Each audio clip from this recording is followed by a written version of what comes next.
belajar ya tentang aplikasi Microsoft Word yang kayaknya banyak digunakan di kalangan di sekolah, di kampus. Ini rata-rata siswa udah menggunakan aplikasi Microsoft Word ya untuk mengerjakan tugasnya, apalagi di masa pandemi ini ya Pak ya. Siap, yeah. Banyak yang tugas-tugasnya harus diketik terus kirimkan ke gurunya. Oke, nah kalau kita mengenal Microsoft Word tadi pengertiannya sudah disampaikan oleh Pak Yanto sedikit. Nah kita akan ketahui lebih lanjut ya. Ya, insan edukasi. Jadi seperti yang kita pahami bersama bahwasanya aplikasi ini adalah aplikasi untuk pengolahan kata atau word processor lah ya. Nah, memang ini sangat membantu dari kita atau pengguna dalam menyelesaikan berbagai hal, terutama pekerjaan kita sehari-hari yang terkait dengan masalah dokumen, teks ataupun tulis menulis ya, sehingga memang apapun yang kita tuangkan dalam ide pemikiran pasti tidak lepas dengan aplikasi ini. Kenapa? Karena memang aplikasi ini sangat mudah dan memang diciptakan begitu ya, disusun, dibuat itu untuk memudahkan itu. Ibaratnya kayak kita langsung menulis saja di buku, kayak di catatan harian ataupun dimanapun kita berada, dan sewaktu-waktu catatan itu bisa kita panggil, bisa kita koreksi ya, bisa kita benahi begitu, dan tentunya bisa kita kirimkan kemanapun ya, dan dimanapun ya, dalam artian kita menginginkan kemana itu pengiriman itu, bisa ke WhatsApp, bisa ke Instagram, mungkin juga bisa ke web dan kemana-mana. Artinya ini sangat compatible dengan berbagai aplikasi yang lain ya. Oke, jadi aplikasinya memang kompatibel, bisa digunakan untuk hal yang lain ya Pak ya. Iya. Nah kalau fungsinya sendiri ini kan untuk pembuatan dokumen, pengeditan dokumen juga lainnya. Nah kalau biasanya yang diajarkan untuk anak-anak sendiri ini mulai dari yang apa aja ya Pak? Ya, yang biasa kita ajarkan ke anak-anak biasanya tahap pemula kita mengajarkan ke anak-anak itu biasanya menulis bebas dulu.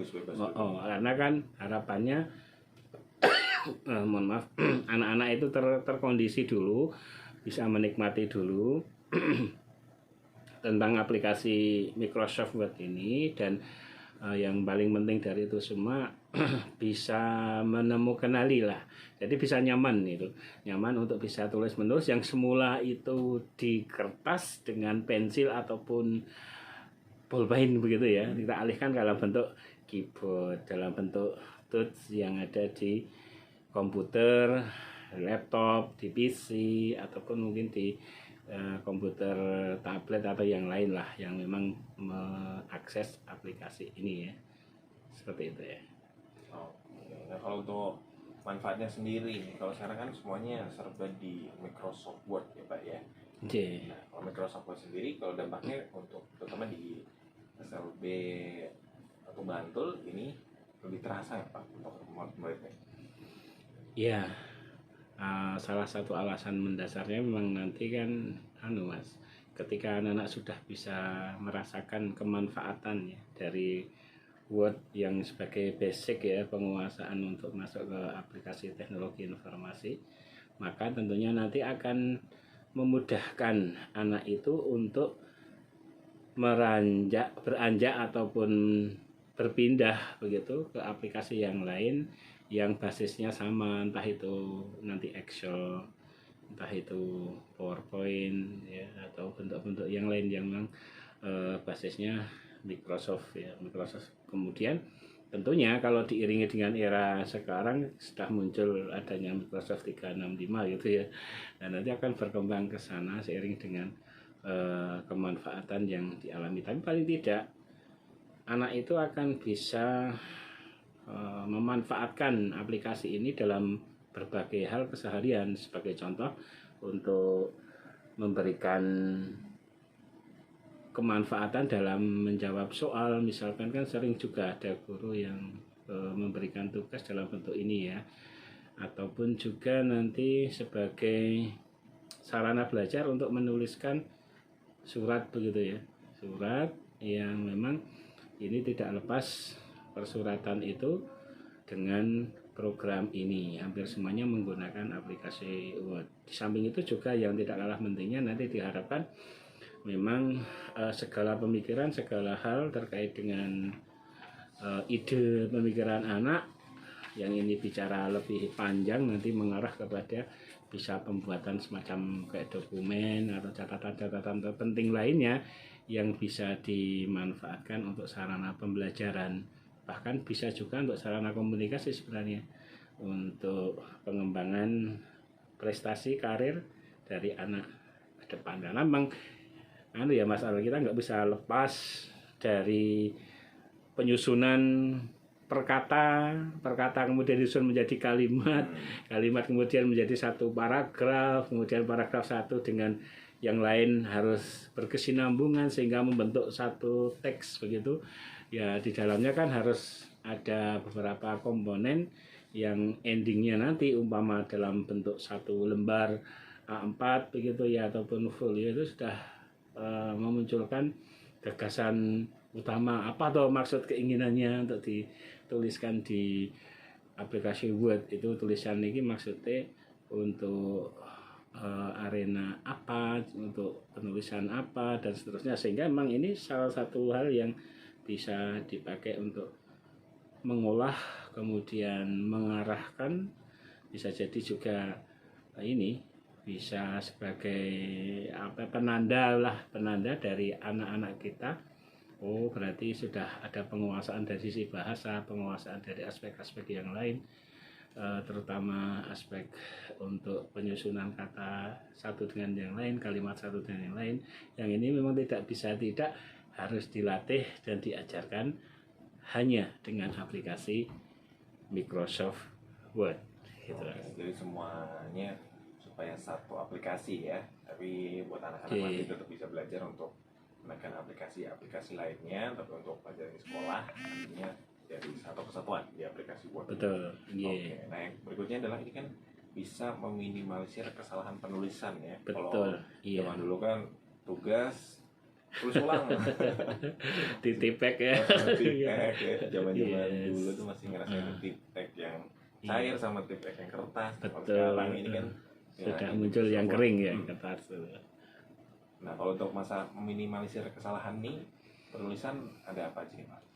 Ya artinya memang nanti si penulis itu setelah dirasa sudah cukup, taruhlah misalnya setengah halaman ataupun mungkin satu halaman targetnya, baru si penulis dituntut untuk mereview hasil tulisannya itu Mas, dari awal sampai akhir. Artinya dari situ kan bisa dikoreksi tuh, dari kata satu kemudian kata dua sampai membentuk paragraf, apakah dalam satu paragraf itu ada kata-kata yang salah, entah itu salah pencet misalkan itu, atau mungkin malah kelebihan huruf double, atau mungkin juga kurang gitu ya.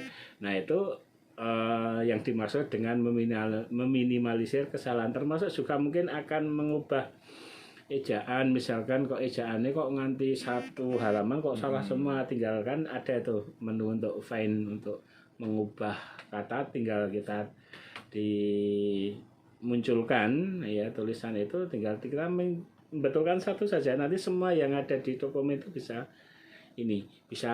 berganti secara otomatis, yang endingnya ini memudahkan sekali pekerjaan dan tadi bisa meminimalisir kesalahan setelah di print out. Nah cuma gini Mas Al, terkadang kesalahan terbesar dari bisa jadi anak-anak ataupun mungkin juga para guru gitu ya, karena terburu-buru atau apa. Nah ini daya untuk mereview ulang apa yang ditulis itu terkadang kurang gitu ya, paling cuma set gitu sehingga itu kelupaan mungkin spasinya atau apa double-nya tadi terkadang masih muncul. Sebenarnya kalau dibaca ulang saja, satu kali baca saja itu sudah nanti bisa dideteksi itu kesalahan yang ada di sana, sehingga print out betul-betul sudah mulus gitu ya, artinya mulus di sini kata-katanya udah bener, nggak ada double. Terus yang paling penting akan efektif itu orang ngeplan kayak gitu. Ini yang bisa didapatkan dari aplikasi ini gitu. Oke, jadi walaupun bisa diminimalisir tapi kadang orang jadi gampang kan ya Pak ya, banyak typo. Kadang yes, betul, banyak typonya. Oke, nah ini juga artinya penggunaannya bisa lebih fleksibel dibandingkan dengan kertas konvensional pastinya ya, yang tulis tangan dan juga ini. Nah, kalau untuk fleksibelnya nih seperti apa nih Pak? Nah, fleksibilitasnya salah satunya tadi yang kita contohkan di atas tadi, misalkan ada kata-kata yang tidak pas, entah itu kesalahan ejaan atau apa, bisa kita carikan di file untuk pembetulan tadi itu Mas, itu satu. Kemudian juga fleksibilitas yang dimaksud itu ketika apa ya, dalam proses pengerjaan ya, pengecekan susunan bahasa mungkin bisa jadi seperti itu ya, mungkin tulisannya udah bener ya, cuma kadang kan kok ada yang nggak pas gitu ya, mungkin secara aturan grammar tata bahasa kok ini tulisan ini kita nggak pas tuh kata-katanya, udah itu diubah itu ya, diubah dalam menu yang disediakan di aplikasi Word ini. Jadi akan sangat terasa sebenarnya kalau ini sudah ditulis dalam lembaran-lembaran dalam jumlah yang banyak, atau misalnya sampai sekitar 30 halaman ke atas, mungkin bisa jadi seperti itu ya. Tapi memang belum begitu terasa kalau hanya 1 sampai mungkin 5 halaman begitu ya, belum begitu. Ini sudah sampai ke sana memang akan terasa ya, akan terasa jikalau memang nggak dimanfaatkan dengan aplikasi ini. Tapi dengan aplikasi ini fleksibilitas yang dimaksud itu akan menjadi lebih ya fleksibel, artinya mudah untuk pengoperasiannya ya. Dan juga dari Microsoft Word ini juga sekarang sudah tidak hanya bisa diterapkan dalam komputer yang berbasis PC, laptop ataupun tablet, tapi sudah bisa merambah ke handphone ya, telepon pintar yang sering kita pegang ya. Memang mungkin nek dilihat dari faktor kenyamanan ya tetap bagaimanapun nyaman nek komputer, karena emang lebih tambahnya lebih besar. Begitu Mas ya. Tapi tetap kita jadi akhirnya kalau misalnya ada notifikasi kirim email bisa di review, di preview terlebih dahulu ya, di handphone, di smartphone, di tablet terlebih dahulu sampai nanti akhirnya di revisi finalnya di PC ataupun laptop. Nah, secara nanti kita akan lanjutkan materi tentang Microsoft Word hari ini. Jadi jangan kemana-mana, tetap di Radio Edukasi, cerdas, santun, dan hoki.